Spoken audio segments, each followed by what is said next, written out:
पर्यटन सचिव यशा मुदगल ने एक महत्वपूर्ण बयान देते हुए बताया है कि भारत सरकार की पर्यटन मंत्रालय ने इस वर्ष अपनी वार्षिक सचिवों की बैठक कश्मीर में आयोजित की है, जो कि पहले आम तौर पर दिल्ली में हुआ करती थी। ये फैसला अपने आप में एक संदेश है कि पर्यटन केवल किसी एक क्षेत्र तक सीमित नहीं है, बल्कि पूरे देश के लिए है। इस कॉन्फ्रेंस के हवाले से जो ये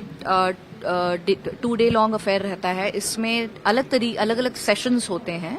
जिसमें बहुत सारा चिंतन मनन सरकार करती है, बहुत सारे आइडियाज का मंथन होता है, बहुत सारी जो नई पॉलिसीज आ रही हैं, नए बजट अनाउंसमेंट्स हैं, उनके ऊपर डिस्कशन होता है और उनको किस तरीके से स्टेट्स की पॉलिसीज के साथ, स्टेट्स के प्लान के साथ अलाइन और इंटीग्रेट करें, इस पे चिंतन रहता है। जितनी भी गुड प्रैक्टिसेस हैं बाकी स्टेट्स में, उनके ऊपर डिस्कशन रहता है, ताकि बाकी स्टेट्स भी अगर उनको ठीक लगता है तो उन प्रैक्टिसेस को रेडिली रेप्लिकेट करें।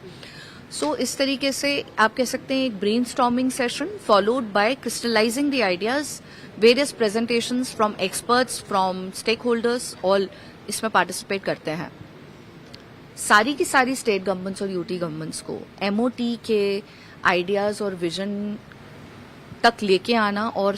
That all should be on the same page, उसके लिए ये रहता है, plus a few new policies and programmes that can be adopted.